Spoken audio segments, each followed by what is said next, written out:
औज़ु बिल्लाहि मिनश शैतानिर रजीम बिस्मिल्लाहिर रहमानिर रहीम इन्नल्लाह व मलाइकतहु युसल्लूना अलन नबी या अय्युहल्लज़ीना आमनू सल्लु अलैहि व सल्लिमू तस्लीमा अल्लाहुम्मा सल्लि अला सय्यिदिना व नबिय्यिना व शफ़ीअना व मौलाना मुहम्मद व अला आले मुहम्मद व बारिक व सल्लिम।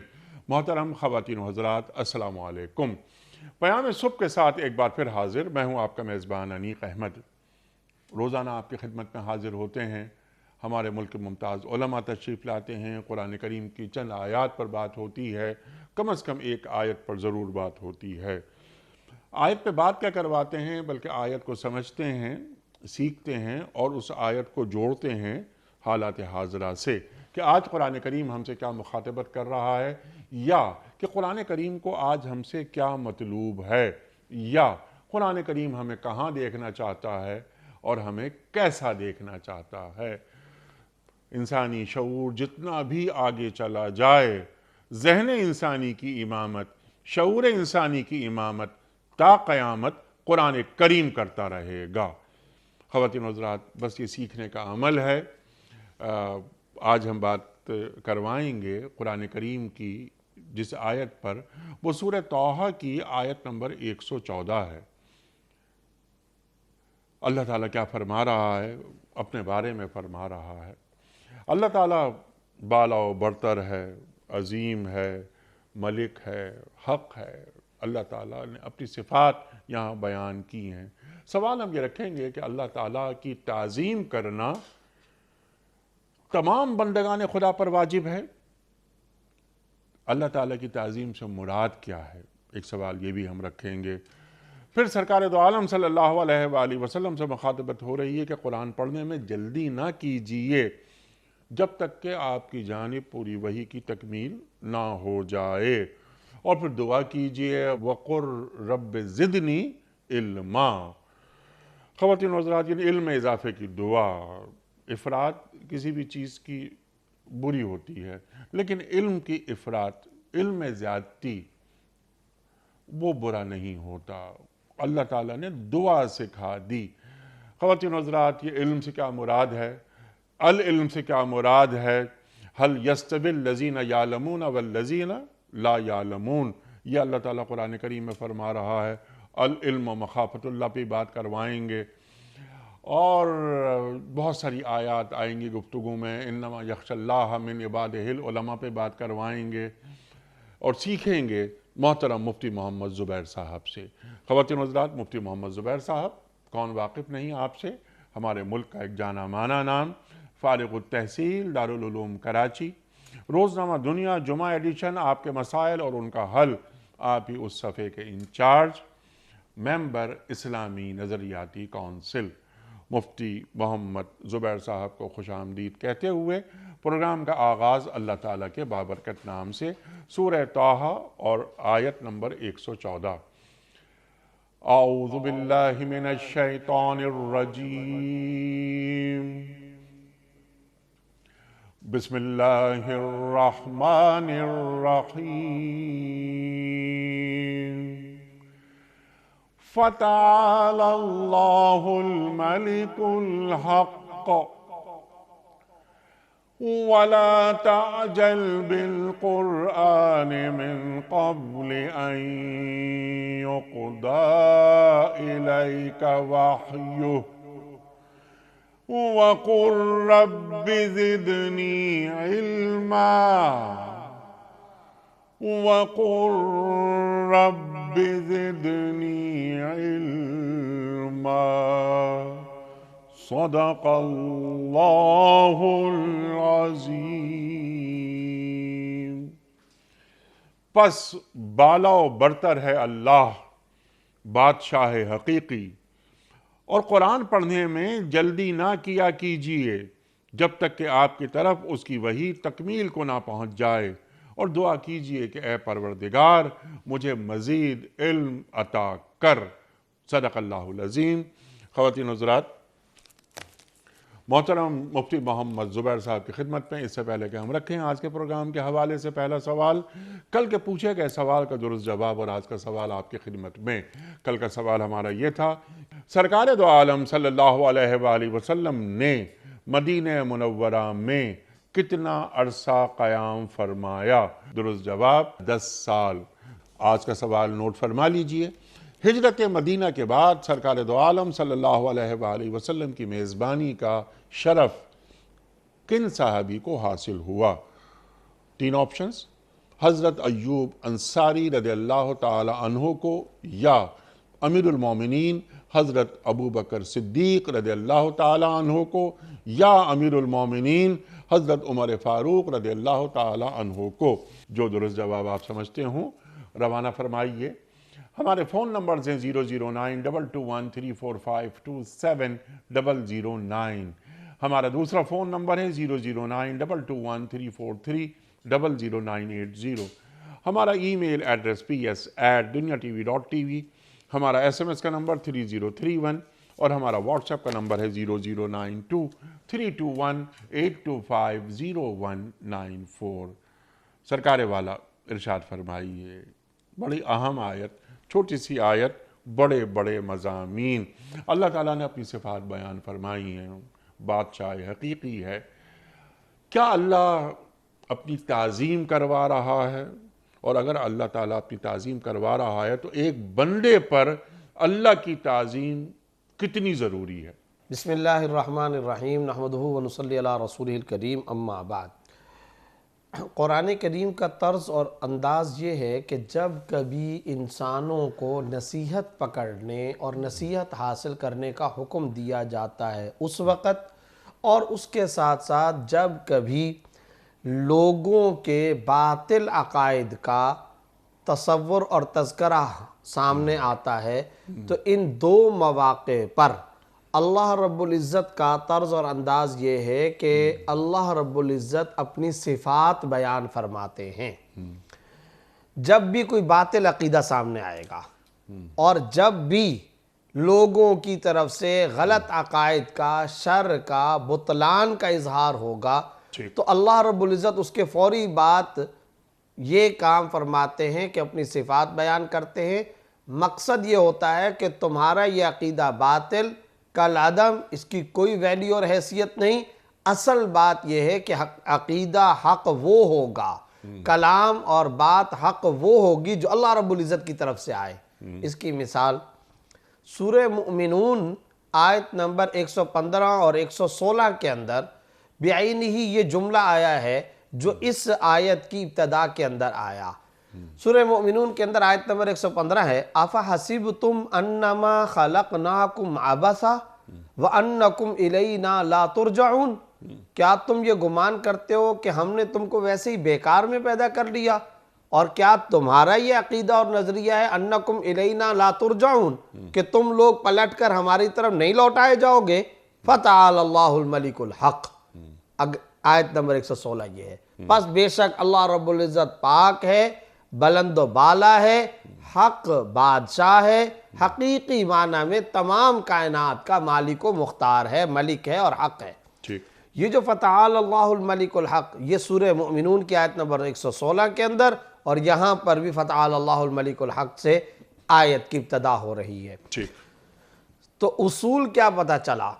नजरिया जब अकीदा गलत पेश किया जाएगा कि हमें बेकार पैदा कर लिया गया, हम बेकार में हैं और हम अल्लाह की तरफ नहीं जाने वाले, अकीदा आखिरत का कोई तसव्वुर नहीं, आखिरत में जवाबदेही का कोई एहसास नहीं, तो फिर अल्लाह रब्बुल इज़्ज़त फरमाते हैं फ़तआलल्लाहुल मलिकुल हक़। अल्लाह जो मालिक कायनात और हक़ ज़ात है, वो ऐसा बेकार काम करने से पाक व बुलंद है कि तुमको पैदा कर लिया हो, सवाल जवाब ना हो, तुम्हें पैदा कर लिया जाए, मुआखज़ा ना हो, तुम्हारे आमाल व अफ़आल शुत्रे बेमुहार की तरह आज़ाद और बरी ज़िम्मा हो जाए, उनके ऊपर मुआखज़ा ना हो, मुहासबा ना हो, उसका तज्ज़िया ना किया जाए, जज़ा व सज़ा मुरतब ना हो। फ़तआलल्लाहुल मलिकुल हक़।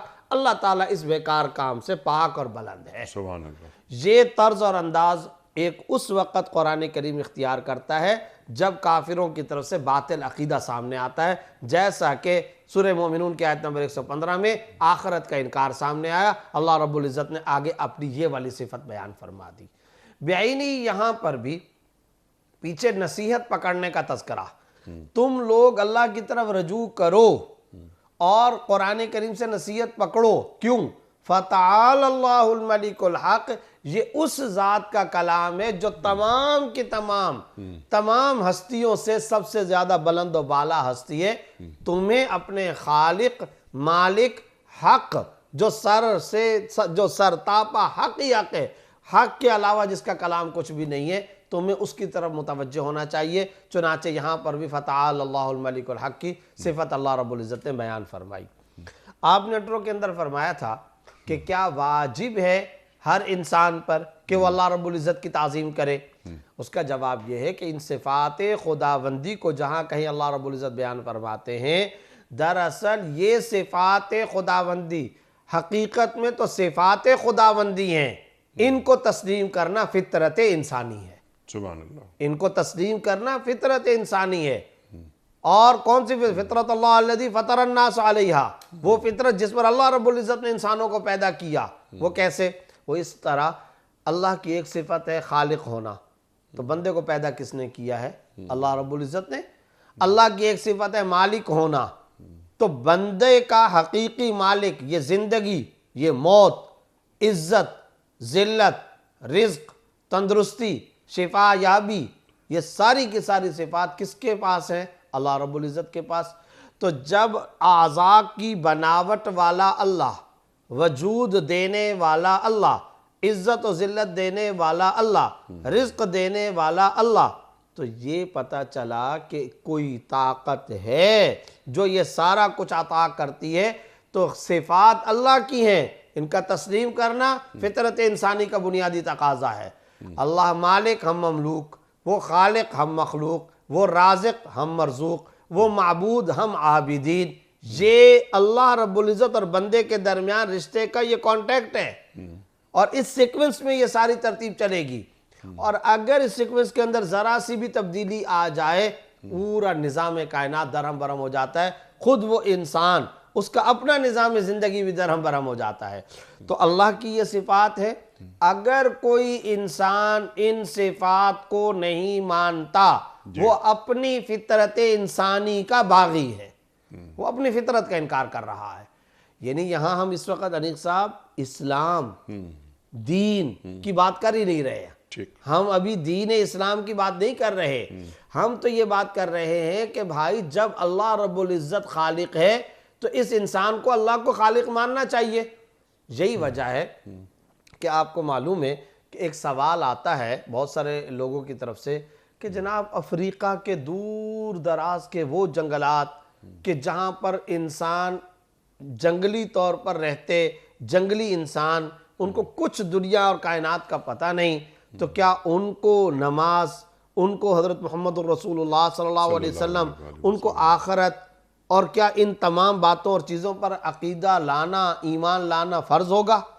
उसके बारे में हज़रात मुहद्दिसीन और फ़ुक़हाए कराम, अइम्मा कराम जो फ़िक़ही फ़तवा और मसला ज़िक्र करते हैं वो ये है कि ठीक है, अगर जुज़ियात का उनको पता नहीं है, अगर उन तक कोई पहुंचाने वाला नहीं पहुंचा, जबकि आजकल के दौर में तो खैर ऐसा नहीं है, आजकल तो ज़राए बहुत सारे हो गए, लेकिन अगर किसी ज़माने के अंदर इस तरह की सूरत हाल थी कि कोई ऐसा अफ्रीकी जंगल, घना जंगल जो इंसानों की आबादियों से लाखों हज़ारों मील दूर, कोई आदमी, कोई बंदा बंदे की ज़ात वहाँ नहीं पहुँच पाती, कोई ज़रिया अबलाग नहीं, कुछ वसाइल नहीं, अगर कोई ऐसा है तब भी उस इंसान पर एक चीज़ को मानना फिर भी फ़र्ज़ है, वो ये कि मैं मखलूक हूँ, मुझे किसी ने पैदा किया है।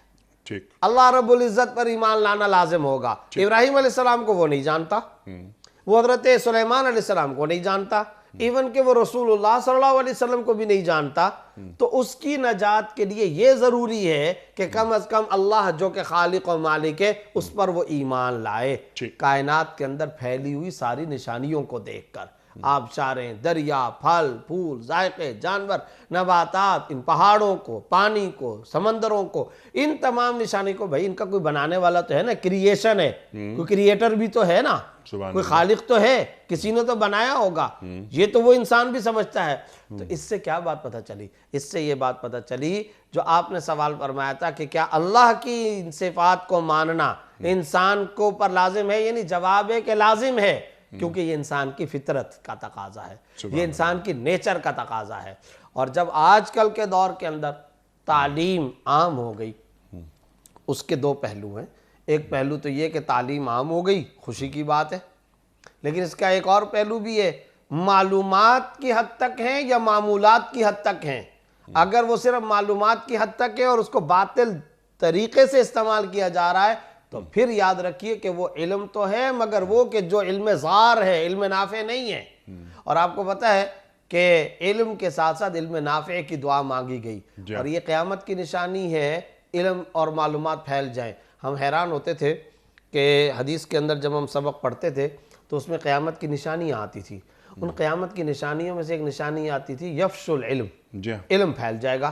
तो हम सोचते थे कि इल्म फैल जाएगा, ये क्या, इसका क्या मतलब है? उसका जवाब ये कि आज गूगल आ गया है, आज स्मार्टफोन हर एक के पास आ गया है, आप कोई भी चीज़ बयान करते हैं। अब हम जब ये जिक्र कर रहे हैं, आप और हम जब अभी ये जिक्र कर रहे हैं, कई ऐसे नाज़रीन और सामीन हमारे हैं, कई हमारी नौजवान बहनें घरों के अंदर बैठी हुई, कई सारे हमारे नौजवान वो बाकायदा मोबाइल पर डाल करके इस आयत को चेक करते हैं, और वो चेक करते हैं वहीं बैठे बैठे, किसी यूनिवर्सिटी सेमिनार कॉन्फ्रेंस के अंदर लेक्चर दे रहे होते हैं, हमें पता होता है हम बात कर रहे हैं, आगे बैठे हुए हमारे नौजवान भाई, और वो उसी वक्त मोबाइल पर चेक कर रहे हैं, ये जो कह रहे हैं वर्स नंबर फलां, चैप्टर नंबर फलां, कोड नंबर फलां, आयत नंबर फलां, हदीस नंबर फलां, वाकई इसी तरीके से है या नहीं है? वो वहां पर बैठे, यफ्शुल इल्म, इल्म फैल गया है। अब वो दौर तो लग गया, सफ़र करेंगे, पार्किंग में जा कर के गाड़ी के लिए गाड़ी को पार्क करेंगे, लाइब्रेरी जाएंगे, उसके खाने तलाश करेंगे, लिखेंगे, फिर आप लाइब्रेरियन को देंगे, फिर वो किताब लाएगा, फिर जा कर के आप, अब वो दौर तो लग गया। अब उसका तो दौर बहुत कम होता चला जा रहा है। अब तो बाकायदा कंप्यूटर पे, लैपटॉप पे, टैबलेट पे, स्मार्टफोन पर बाकायदा लोग चेक करते हैं। तो यफ्शुल इल्म, मालूमात फैल गई, लेकिन सवाल ये है कि मालूमात तो फैल गई, मामूलात में है कि नहीं है? ठीक, नुफूस तो है, लेकिन क्या ये जो नुकूश हैं, ये नुकूश इन नुफूस में भी आए कि नहीं आए, या सिर्फ और सिर्फ नुकूश हैं? तो गुजारिश ये है कि कुरान करीम के अंदर अल्लाह की जो सिफ़ात बयान की गई, वो सिफ़ात सारी की सारी उनको मानना और तस्लीम करना खुद इंसानी नेचर का, फितरत इंसानी का तकाजा है। अगर कोई शख्स कहता है मैं मेहनत से रिज़्क़ कमाता हूँ, जदोजहद करता हूँ, तो क्या पढ़े लिखे इंसान को आज ये नज़र नहीं आ रहा कि एक आदमी सुबह से लेकर रात तक मेहनत तो तुम्हारे मुकाबले में ज़्यादा कर रहा है, उसको तो रिज़्क़ नहीं मिल रहा, तुमने तो मेहनत बहुत कम की है, तुमको रिस्क मिल रहा है। पता चला रिस्क देने वाली जात कोई और है, पता ये चलता है सेहत देने वाला कोई और, जिंदगी मौत देने वाला कोई और, बेटा देने वाला कोई और, रोजगार और माश देने वाला कोई और। जब ये बात है तो फितरत इंसानी का तकाजा है कि अल्लाह रब्बुल इज़्ज़त की इन सिफात को तस्लीम किया जाए। अब आयत के आगाज के अंदर जो फतआल अल्लाहुल मलिकुल हक, एक एक लफ्ज ऐसा है जो फितरत इंसानी का, ताला बुलंदो बाला जात। तो अब बताइए अल्लाह से ज्यादा बुलंदो बाला जात कौन हो सकता है? वो हस्ती सबसे ज्यादा बुलंद है, सुबहान रब्बियल आला। नमाज के अंदर हम कहते हैं, यहां पर ताला, सजदे में आला, क्यों? और सजदे में ये पढ़ाया जा रहा है, तलकीन है कि सजदे में कहो। तेरी मेराज के तू आसमानों तक पहुंचा, मेरी मेराज के तेरे कदमों में पहुंचा।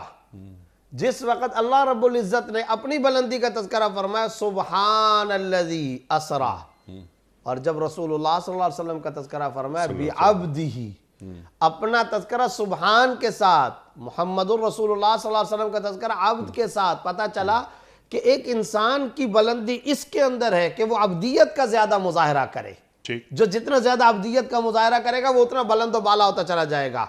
मिटा दो अपनी हस्ती को गर कुछ मर्तबा चाहिए कि दाना खाक में मिलकर गुले गुलजार होता है। अब मसला ये कि ताल अल्लाहुल मलिकुल हक, ताला की सिफत आई है। हम नमाज में जब सजदे के अंदर जाते हैं तो हमसे कहलवाया जाता है सुबहान रब्बियल आला। तो गोया हम सजदे में गिरकर अल्लाह की पाकीज़गी और अल्लाह रब्बुल इज़्ज़त के बुलंद बाला होने का एतराफ़ व इकरार करें। अल्लाह की इसी के अंदर बड़ाई है और हमारी इसी के अंदर बड़ाई है। यानी हमारी बड़ाई सजदे के अंदर गिर जाना है और अल्लाह रब्बुल इज़्ज़त के बुलंद व बाला होने का इकरार और एतराफ़ और तस्बीह और तक़दीस बयान करे। तो फ़तआला बुलंद व बाला, फ़तआलल्लाहुल मलिकुल हक़, अल्लाह रब्बुल इज़्ज़त का ज़ाती नाम अल मलिक। अब आप बताइए मलिक के अंदर ये कि तमाम कायनात का मालिक कौन है, बादशाह हकीकी कौन है, मुख्तार कौन है, असल इख्तियार किसके पास है, अल्लाह के पास। अल हक़, वो हक़ ज़ात है। तो ये सारी सिफ़ात दो मकामात पर कुरान जिक्र करता है। जब नसीहत पकड़ने का तज़किरा, अल्लाह रब्बुल इज़्ज़त फरमाते हैं कि मेरी ज़ात में ये सिफ़ात है। और दूसरे नंबर पर जब इंसान के अक़ायद बातिला की तरदीद मक़सूद होती है तो फ़तआलल्लाहुल मलिकुल हक़, ये अल्लाह रब्बुल इज़्ज़त का कुरान करीम का उसलूब है। सुभान अल्लाह, सुभान अल्लाह, सुभान अल्लाह, सुभान अल्लाह। आपकी गुफ्तगू का जो पहला हिस्सा था उसमें अल्लाह ताला की सिफ़ात आपने वजाहत से बयान फरमाई। समझ में आता है हमारे के राज़िक़ है, मालिक है, हाकिम है। अल्लाह ताला की सिफ़ात बहुत सारी, उन पर हमारा ईमान है। लेकिन जब अल्लाह ताला की अज़मत, जैसा कि इस आयत के आगाज़ में अल्लाह ताला की ताज़ीम, अल्लाह ताला की अज़मत, मकाम, आम तौर पर ये देखा गया है कि अल्लाह ताला की अज़मत को माने बगैर अल्लाह ताला की सिफ़ात को तो मान लिया जाता है। कौन रिज़्क़ देता है? अल्लाह रिज़्क़ देता है। किसकी इबादत हम करते हैं? अल्लाह की इबादत हम करते हैं। कौन हाकिम है? इनिल हुक्मु इल्ला लिल्लाह, वगैरह वगैरह। लेकिन यहाँ पर किताब अल्लाह ताला, जो आपने बिल्कुल वजाहत से बात फरमाई कि ताला, यहाँ बात उसका मनसब क्या है, उसका मकाम क्या है, वो मलिक है, वो हक़ है। इरशाद। देखिए ये जो बात है ना कि बंदों के दिलों में अल्लाह की अज़मत आ जाए जी। और अल्लाह की अज़मत का एहसास जागुज़ी हो जाए, जी। उसके लिए अल्लाह के बोलना ज़रूरी है। इसीलिए दाइयान इस्लाम और मुबल्लिगीन इस्लाम को जो बुलंद व बाला फरीज़ा सौंपा गया है वो ये कि अल्लाह की बात करें, मखलूक की बात ना करो, मुअस्सिर होकर के बात करो, मुतासिर होने की बात ही ना करो। मट्टी गारे की बात करते हो तुम, मखलूक की बात करते हो, फानी की बात करते हो, मादी की बात करते हो। ना फानी की बात करो, ना मादी की बात करो, ना अशिया की बात करो, ना ही तुम किसी मखलूक की बात करो अल्लाह रब्बुल इज़्ज़त की और अल्लाह के अज़मत के और अल्लाह के दर्जात के, अल्लाह के मकाम, अल्लाह का मनसब, अल्लाह की जो अज़मत है, किबरियाई और जलालत शान, उसको बयान करो। और उसको बयान करने का लाजमी नतीजा यह निकलेगा कि लाजिम तौर पर तुम्हारी गुफ्तगू के अंदर तासीर होगी कि ये किसी दुनिया के वजाहत वाले मिनिस्टर और वजीर का नुमाइंदा नहीं है, ये अल्लाह के बोलता है, ये अल्लाह की बात करता है। तो अल्लाह की बात, वमन अस्दक़ु क़ौलन मिन अल्लाह, अल्लाह से ज़्यादा सच्ची बात किसकी हो, वमन अहसनु क़ौलन मिम्मन दआ इलल्लाह, उससे ज़्यादा किसकी बात अच्छी हो सकती है जो अल्लाह की तरफ लोगों को बुलाए। अहसन कौल, आला कौल, बरतर कौल और मुतासिर कुन कौल अगर हो सकता है तो वो इंसान का वो कौल जो अल्लाह से मुताल्लिक हो। तो इसलिए जैसे कि आपने हमें तालीम किया कि अल्लाह ताला का जिक्र गुफ्तगू में होते रहना चाहिए ताकि हमारे दिलों में अल्लाह ताला की अज़मत और ना ही सिर्फ अज़मत, अल्लाह ताला की खशियत भी मौजूद रहे।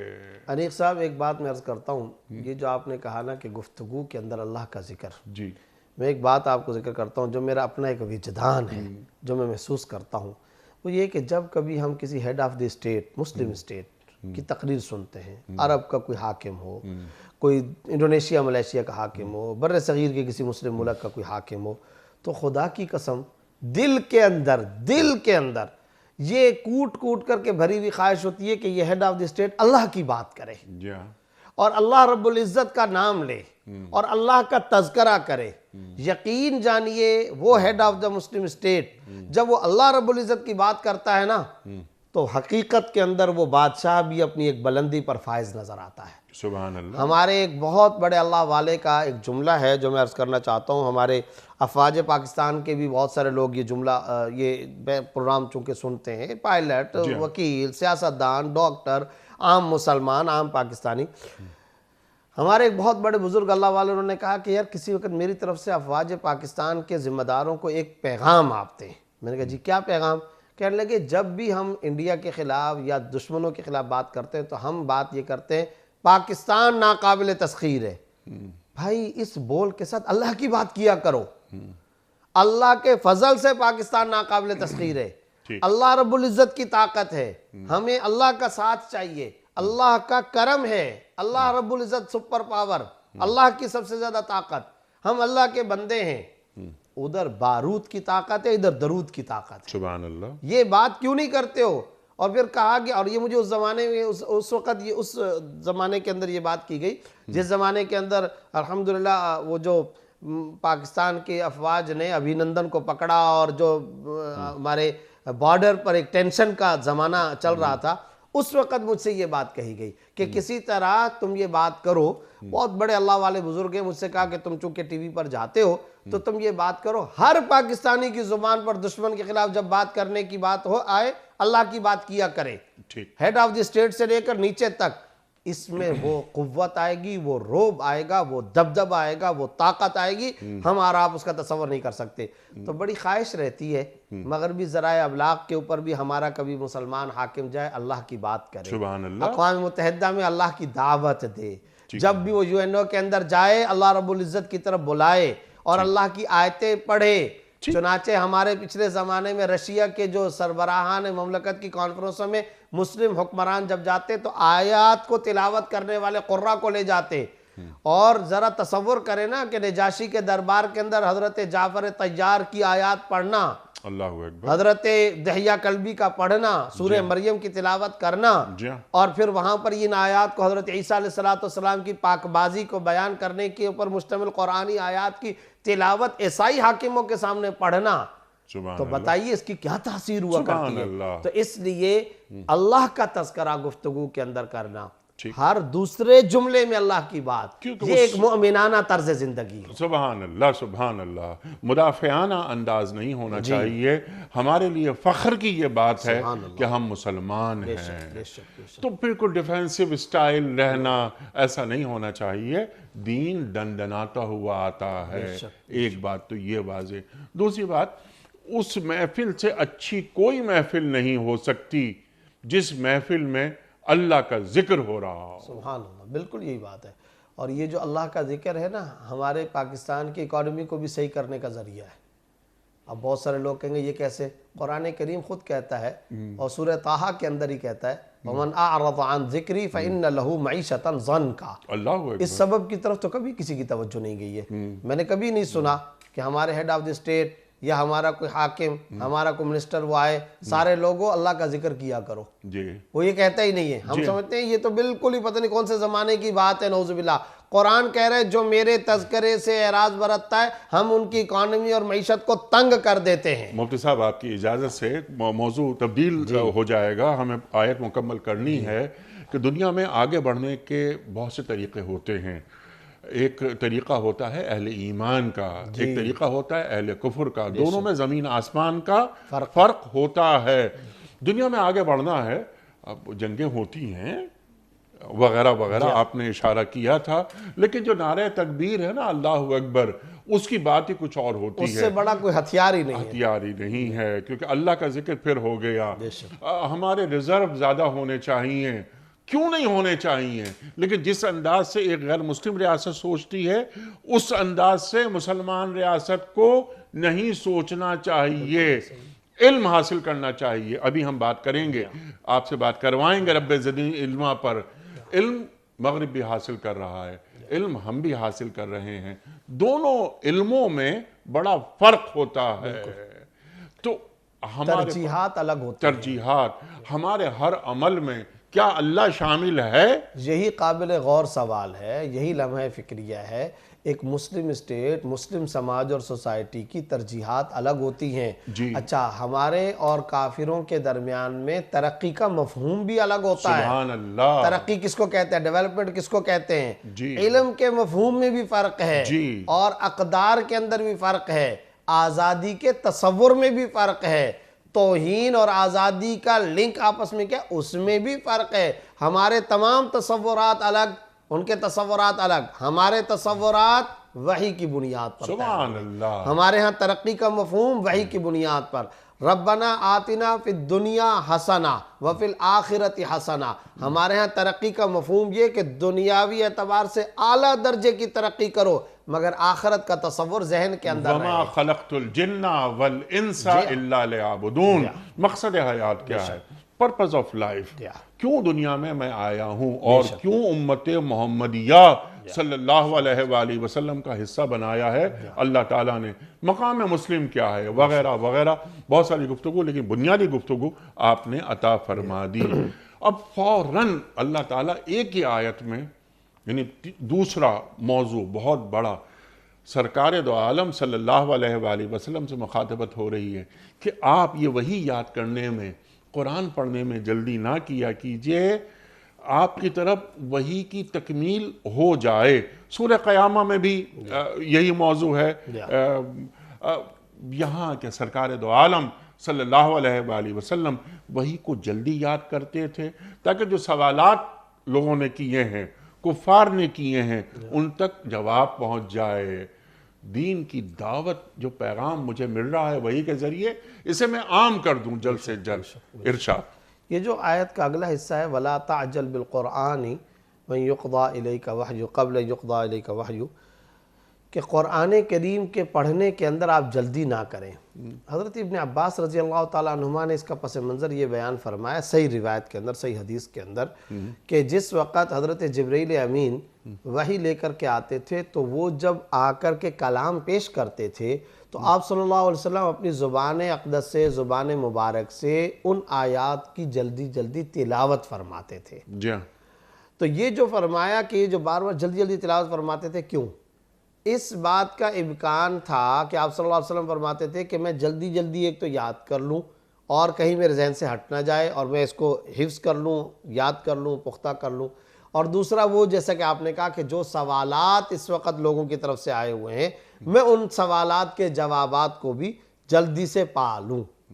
अल्लाह रब्बुल इज़्ज़त ने क्या फरमाया, ला ताअज्जल बिल क़ुरआन मिन क़ब्ल अन युक़दा इलैका वहयु, आप कुरान के दोहराने के अंदर जल्दी का मामला ना फरमाइए कबल इसके कि जब तक वही मुकम्मल ना हो जाए, यानी वही को आप मुकम्मल होने दीजिए, आप साथ साथ ना दोहराइए।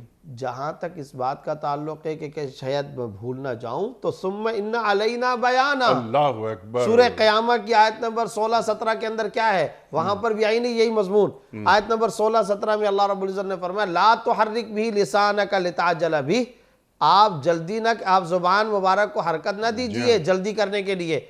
इन्ना अलैना जमअहु व क़ुरआना, हमारे ऊपर उसको जमा करना और पढ़वाना है। सुभान अल्लाह, सुभान अल्लाह। सूरह हिज्र की आयत नंबर 9 में क्या अल्लाह ने कानून बयान फरमाया, सूरह हिज्र आयत नंबर 9 में, इन्ना नहनु नज़्ज़लना ज़िक्रा व इन्ना लहू लहाफ़िज़ून, हमने कुरान को नाजिल किया, हम इसकी हिफाजत करने वाले, और इन्ना लहू लहाफ़िज़ून, कदम कदम पर लफ्ज़ों में भी ताकीद है, इन्ना ताकीद वाला जुमला, लहू इसके लिए, लाहाफिजून, हाफिजून भी हो सकता था, शुरू में लाम लगा, ये भी ताकीद का, बेशक खास इसके लिए हम हिफाजत करने वाले हैं। सुभान अल्लाह, ये कह देना कि हम हिफाजत करेंगे यही भी काफ़ी था, लेकिन इतनी ताकीदात। शाह वलीउल्लाह साहब रहमतुल्लाह अलैह ने लिखा है, कुरान करीम की हिफाजत शुरू हुई है वही के नुज़ूल से ही, और वो वही के नुज़ूल से कुरान करीम की हिफाजत का खुदाई फरीज़ा कैसे शुरू हुआ, अल्लाह रब्बुल इज़्ज़त का कारनामा कैसे शुरू हुआ, वो इस तरह इधर वही आ रही है, खुद अल्लाह ताला फरमा रहे हैं आपको याद करने की ज़रूरत नहीं है, दोहराई करने की ज़रूरत नहीं है, हम इसकी हिफाजत करने वाले हैं, हम इसको पढ़वाने वाले हैं। तो वो जो अल्लाह ने कुरान करीम की हिफाजत का वादा फरमाया था उसकी तरतीब ये चली है। यहाँ पर भी अल्लाह रब्बुल इज़्ज़त ने यह फरमाया कि आप जल्दी ना फरमाइए इसको दोहराने के लिए, ये ज़रूरत नहीं है, जैसा कि सूरह क़यामा के अंदर भी फरमाया, बल्कि हम इसकी हिफाजत करेंगे। अलबत्ता ये काम ज़रूर हुआ, ये काम ज़रूर हुआ कि इससे रसूलुल्लाह सल्लल्लाहु अलैहि वसल्लम की एक अदा आ गई, और वो अदा अल्लाह को भाती है, और वो है हरीसुन अलैकुम, सुभान अल्लाह, कि अल्लाह की वही की तरफ लपक कर जाना, तड़प कर हासिल करना। अल्लाह का कलाम आया है और अल्लाह रब्बुल इज़्ज़त के हुक्म की तरफ आप सल्लल्लाहु अलैहि वसल्लम का जज्बे मुसाबकत, आगे बढ़ना, लपक करके इख्तियार करना। इससे हमें भी ये बात पता चली कि दीनी मामलात के अंदर बिलखुसूस जब ये तालीम की बात आ रही है, कुरान तो वही है ना, तालीम है, तो तालीम में फ़ायदा अनीक साहब वही उठाएगा जो तड़प कर लपक करके इसके निकात को उठाए और हासिल करे। चुनाचे हमारे असातिज़ा कराम और बुजुर्गान दीन औलिया कराम का ये बाकायदा तौर पर इस बात का मामूल रहा कि दौरान दर्स वो कहा करते थे कि वो तलबा चाहिए जो सवाल करें, जो आगे बढ़कर एतराज़, दफ़े दखल मुक़द्दर, जवाब, क्वेश्चन आंसर, दिलचस्पी, अंदर डीप तक जा कर के उसके अंदर इंटरेस्ट ले रहे हों, वो चाहिए। और आपको पता है इमाम बुखारी रहमतुल्लाह अलैह इल्म हदीस पढ़ाया करते थे, और ज़ाहिर है कि सही बुखारी आपके हम सब के सामने है। हज़रत इमाम तिरमिज़ी रहमतुल्लाह अलैह ये इमाम बुखारी रहमतुल्लाह अलैह के शागिर्द हैं, और इमाम बुखारी रहमतुल्लाह अलैह के दर्स में जाया करते थे। तो इमाम बुखारी रहमतुल्लाह अलैह ने एक मरतबा इमाम तिरमिज़ी रहमतुल्लाह अलैह फरमाया कि मन तफ़ा तभी अक्सर में मन तफ़ा तभी, यानी जो मैंने तुमसे फ़ायदा हासिल किया वो ज़्यादा है उसके मुकाबले में जो तुमने मुझसे फ़ायदा हासिल किया। अल्लाह अकबर। यानी उस्ताद कह रहा है कि मैंने तुमसे ज़्यादा फ़ायदा हासिल किया। अल्लाह अकबर। इससे बात क्या पता चलती है? इल्म की तरफ मुतवज्जे होना, और वो जो कहते हैं ना कंसंट्रेट होना, जी जी, फोकस करना, ठीक। तो लपक कर तड़प कर। चुनाचे हम देखते हैं क्लास और दर्सगाह के अंदर जो तालिब इल्म अगली सफ के अंदर बैठता हो और सवाल जवाब करता हो और अख्ज़ करने की कोशिश करता हो, अल्लाह रब्बुल इज़्ज़त उसको नवाजते हैं। सहाबे कराम का जो सबसे बड़ा कारनामा हमारे सामने आता है वो ये कि सुफ़ा की दरसगाह पर यह अपने मुअल्लिम और अपने उस्ताद सरकार दो आलम सल्लल्लाहु अलैहि वसल्लम से जब इल्म हदीस हासिल करते, इल्म कुरान हासिल करते, इनका अंदाज क्या होता था, इनका तर्ज क्या होता था। हदीस के अंदर आता है, एक नहीं कई अहादीस में आता है, सहाबे कराम सवालात फरमाते, आप सल्लल्लाहु अलैहि वसल्लम जवाब देते। बाज़ औक़ात सहाबे कराम फरमाते थे कि हम चाहते थे कि कोई देहात से आदमी आए और वो आकर के कुछ सवाल फरमाए, तो ये जो सवाल जवाब का सेशन होता था हम बड़े इंटरेस्ट के साथ, बहुत दिलचस्पी के साथ उसको सुना करते थे, और उससे हमें इल्म मिलता था और इल्म के अंदर इजाफा होता था। तो ये जो आप सल्लल्लाहु अलैहि वसल्लम का तर्ज है, जिसको खुद कुरान करीम 2-3 मकामात पर बयान कर चुका, क़यामत तक आने वाले स्टूडेंट्स और हर मुसलमान और तालिब इल्म का इल्म के हवाले से यही तर्ज और अंदाज होना चाहिए, लपकना, तड़पना, आगे बढ़ना, मुसाबकत का जज्बा इख्तियार करना, और हासिल करने की और कोशिश अल्लाह से दुआ मांगना, इसके साथ रब्बे ज़िदनी इल्मा। बिल्कुल, ये तो इल्म मैं हासिल कर रहा हूँ, लेकिन अल्लाह इसमें तो इजाफा फरमा। ये भी ज़रा हमें आप तालीम कर दीजिए मुफ्ती साहब कि सरकार दो आलम सल्लल्लाहु अलैहि वसल्लम ने अपनी पूरी हयात मुबारका में किसी चीज़ के इजाफे की दुआ इल्म के सिवा मांगी है? कभी किसी चीज़ के अंदर इजाफे की दुआ नहीं। लिबास, खाना पीना, हत्ता कि ये बात आती है ना कि रिज़्क़ में हम इजाफे की दुआएं मांगते हैं। जी हाँ। हम कहते हैं अल्लाह रिज़्क़ अता फरमा, तो याद रखिए कि हज़रात मुहद्दिसीन ने लिखा है कि आप सल्लल्लाहु अलैहि वसल्लम ने अगर रिज़्क़ में इजाफे की दुआ मांगी तो उस रिज़्क़ से मुराद भी इल्म था जी, उस रिज़्क़ से मुराद भी अताए खुदाबंदी, क्योंकि इल्म भी रिज़्क़ी की शक्ल है। हाँ, और आला शक्ल है जी, आला शक्ल है। इल्म की शक्ल आला शक्ल है। सुभान अल्लाह। तो आप सल्लल्लाहु अलैहि वसल्लम ने हमेशा जिस चीज़ की दुआ मांगी वो इल्म के अंदर कसरत और इजाफे की। इल्म के हवाले से अनेक सब 2 बातें हैं जी। पहली बात तो ये कि इल्म के हवाले से इजाफे की दुआ मांगी गई, जैसा कि खुद अल्लाह ने तलकीन फरमाई, कुर रब्बी ज़िदनी इल्मा, कह दीजिए ऐ मेरे रब मेरे इल्म में इजाफा फरमा। तो एक तो इल्म में इजाफे की दुआ, इसके साथ साथ जो हमें पता चलता है वो खुद कुरान करीम की कई आयात भी और ख़ुद रसूलुल्लाह सल्लल्लाहु अलैहि वसल्लम की बेशुमार अहादीस, इल्म के साथ इल्म नाफ़े की दुआ, सुभान अल्लाह, अल्लाहुम्मा अन्फ़अनी बिमा अल्लमतनी व अल्लिमनी मा यनफ़अनी, अल्लाह मुझे नफ़ा अता फरमा उस चीज़ से जो आपने मुझे इल्म अता फरमाया। यानी जो मेरे पास इल्म है ना उसको नाफ़े बना, उससे मुझे नफ़ा हासिल करने की तौफ़ीक़ अता फरमा, फ़ायदे मिले। और फिर आगे वाला जुमला बड़ा अजीब, वअल्लिमनी मा यनफ़अनी, मुझे सिर्फ वो इल्म अता फरमा जो मुझे नफ़ा पहुँचाए, ठीक, मुझे जो नुकसान पहुँचाने वाला ज़ार इल्म वो ना दे, इल्म जो नुकसान पहुंचाने वाला वो मुझे नहीं चाहिए, मादे की तरफ माइल करने वाला इल्म नहीं चाहिए, फना की तरफ माइल होने वाला नहीं चाहिए, दुनियादारी की तरफ माइल होने वाला नहीं चाहिए, मुझे इल्म नाफ़े चाहिए। तो इल्म के बारे में 2 निकात, एक तो इल्म में इजाफे की दुआ, दूसरा इल्म नाफे की दुआ। अल्लाहुम्मा इन्नी अस्अलुका इल्मन नाफिआ अमलन सालिहा ठीक। अमलन मुतकब्बला। तो इल्म और इल्म के साथ इल्म नाफे की दुआ। यहाँ फरमाया क़ुर रब्बि ज़िदनी इल्मा।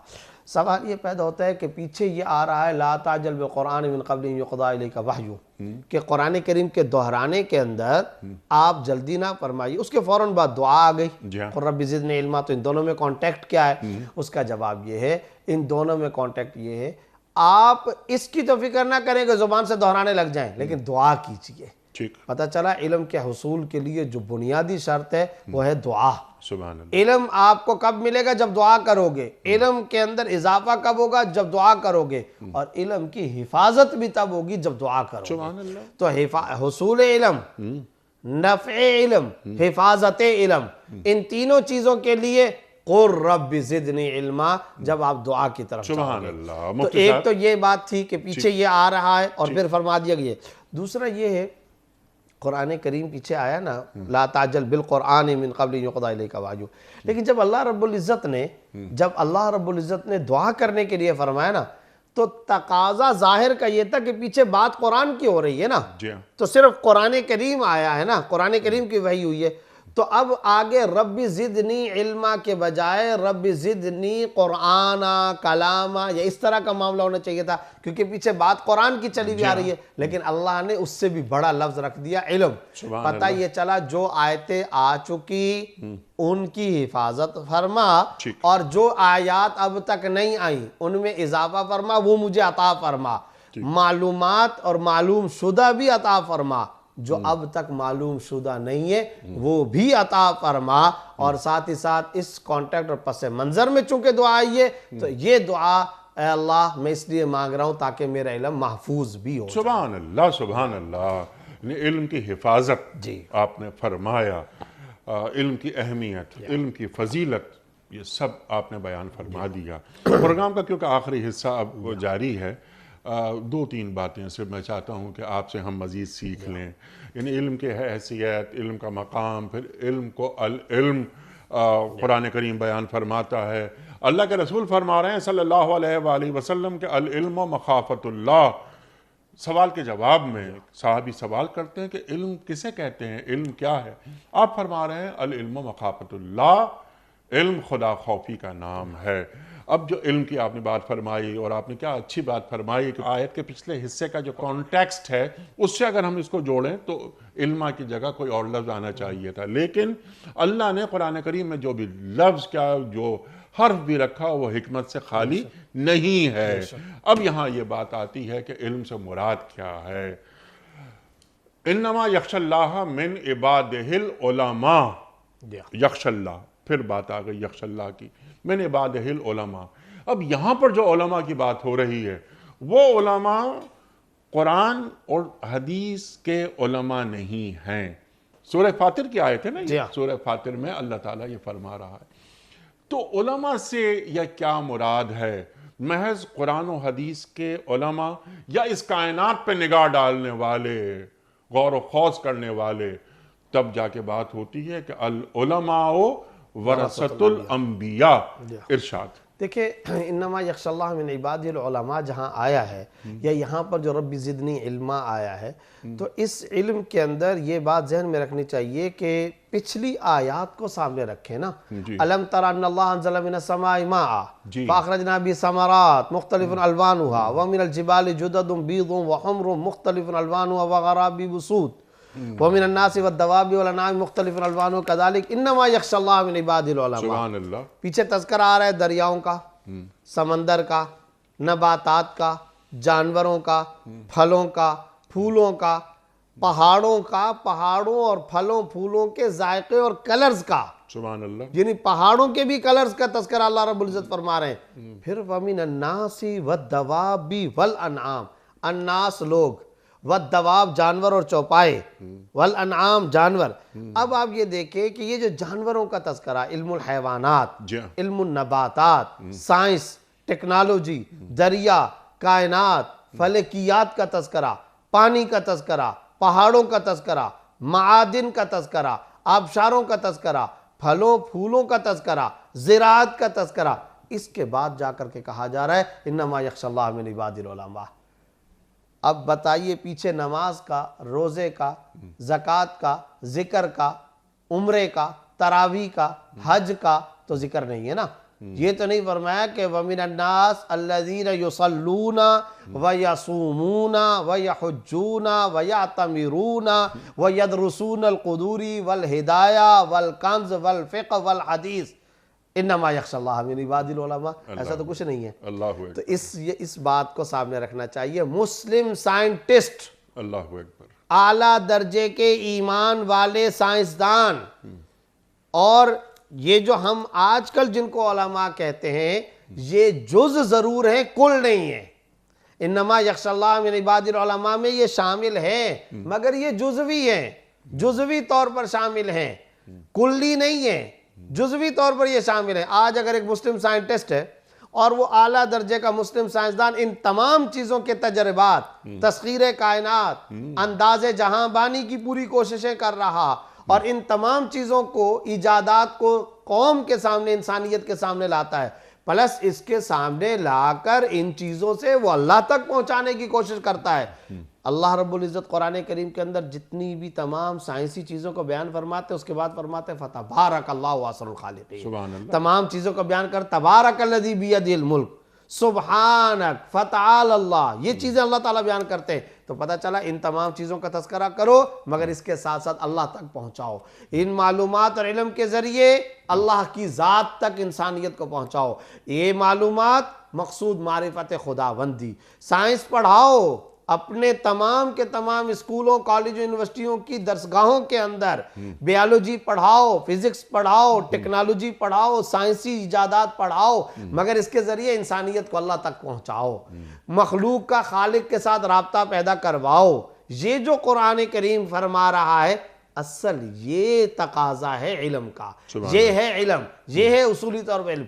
अच्छा, अब अगर याद रखिए, आलिम दीन है, जो आलिम दीन से मुराद आजकल के मुरवजा ज़माने के अंदर फ़िक़्ह पढ़ा रहा है, सिर्फ हदीस पढ़ा रहा है, या ज़िक्र, अज़कार, नमाज, रोज़ा, जुज़वी तौर पर यह शामिल है, कुल्ली तौर पर नहीं।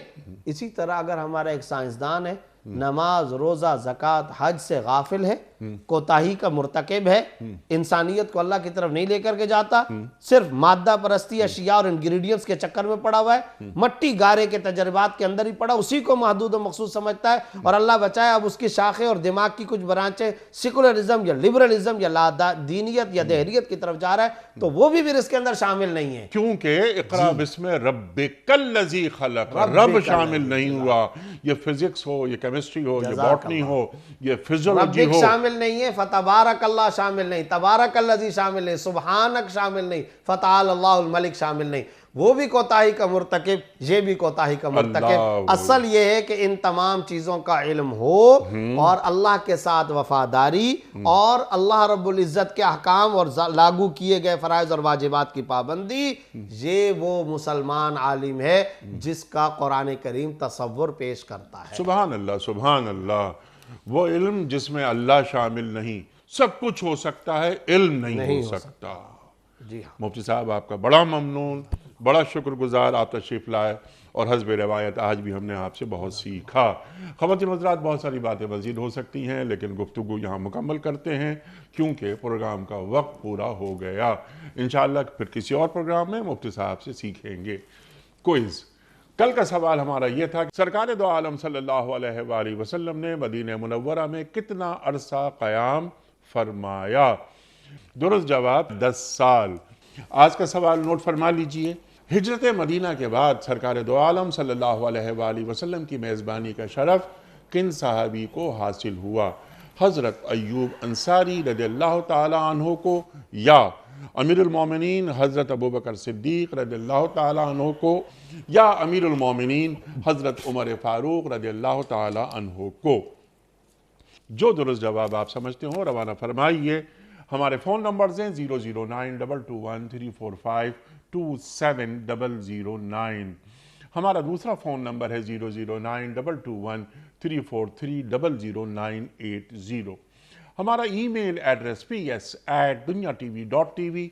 हमारा SMS का नंबर 3031 और हमारा व्हाट्सएप का नंबर है 0092-321-825-0194।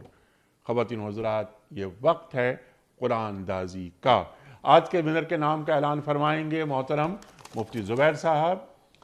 ये हैं जी साजिद सोमरो साहब टंडो अलायार सिंध से। साजिद सोमरो साहब टंडो अलायार सिंध से आपकी खिदमत में दुनिया टीवी की जानिब से दीनी कुतुब पर मुश्तमिल गिफ्ट हैम्पर आपके घर हम भिजवाते हुए बहुत खुशी महसूस करते हैं।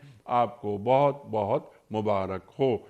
इख्तिताम होता है क़याम सुबह का रोज़ाना एक कौल पर, और वो कौल होता है साहिब नहजुल बलागा अमीरुल मोमिनीन हज़रत अली मुर्तज़ा करमल्लाहु वजहू का। आप फरमाते हैं हर शख्स की कीमत वो हुनर और कमाल है जो उस शख्स में पाया जाए। हर शख्स की कीमत वो हुनर और कमाल है जो उस शख्स में पाया जाए। सुभान अल्लाह, सुभान अल्लाह। अपने मेज़बान अनीक अहमद को कल तक के लिए इजाज़त दीजिए। खुदा हाफिज़।